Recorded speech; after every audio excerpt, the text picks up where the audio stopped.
Salut, j'espère que vous allez bien. Je vais vous dévoiler un petit peu plus de mon métier, comment on teste les produits, les différents protocoles qu'on peut mettre en place. C'est le principe de Fish & Test, c'est des tests neutres. Sans plus attendre, je vous propose de me suivre et on va commencer tout de suite les tests.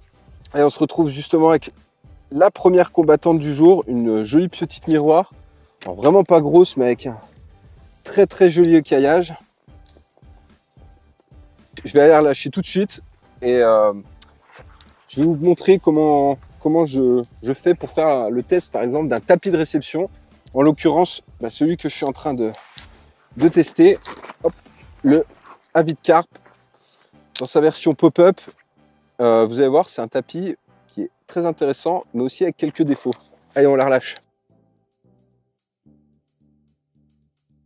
Ok, donc on va regarder très rapidement comment nous, chez Fish & Test, on élabore des protocoles pour tester les produits, sachant que chaque type de produit a son protocole et du coup, ça nous permet d'un produit à un autre d'avoir tout le temps le même protocole de test. Si on prend le tapis de réception Avid Carp Captive Carp Coats, c'est un tapis en forme pop-up, on l'appelle ça.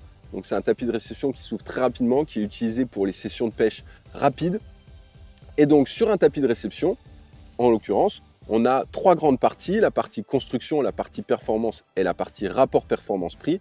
Ces parties-là, elles sont notées chacune sur 5, ce qui nous permet d'avoir une note globale sur 15, qu'après on divisera par 3, pour une note finale sur 5, et c'est les étoiles que vous pouvez voir sur Fish & Test.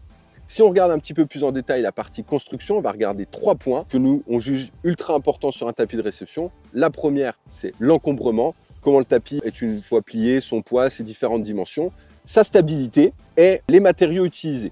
Ça, cette partie construction, généralement, dans 80% des cas, on le fait dans nos locaux. On n'a pas besoin d'être sur le terrain pour la déterminer. Enfin, on arrive sur la partie performance.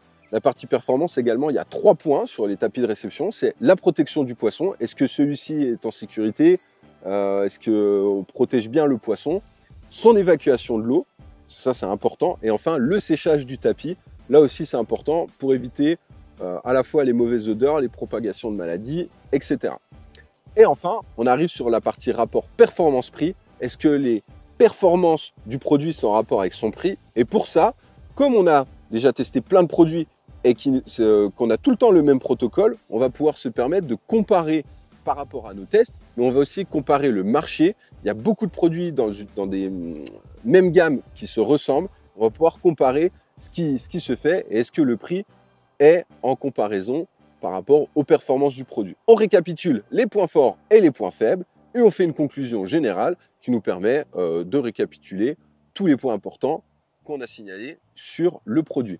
Voilà, c'était la présentation très rapide de comment chaque test de produit était réalisé chez Fish & Test. Si toi aussi tu as du matériel de pêche et que tu veux donner ton avis, n'hésite pas à venir donner ton avis sur le matériel que tu possèdes sur fishandtest.com. Ça va te permettre de gagner des Starcoins et les Starcoins, tu pourras les échanger dans nos boutiques cadeaux. Ça te permet d'aider la communauté des pêcheurs et puis toi aussi, tu pourras consulter les avis ou les tests pour pouvoir mieux choisir ton matériel.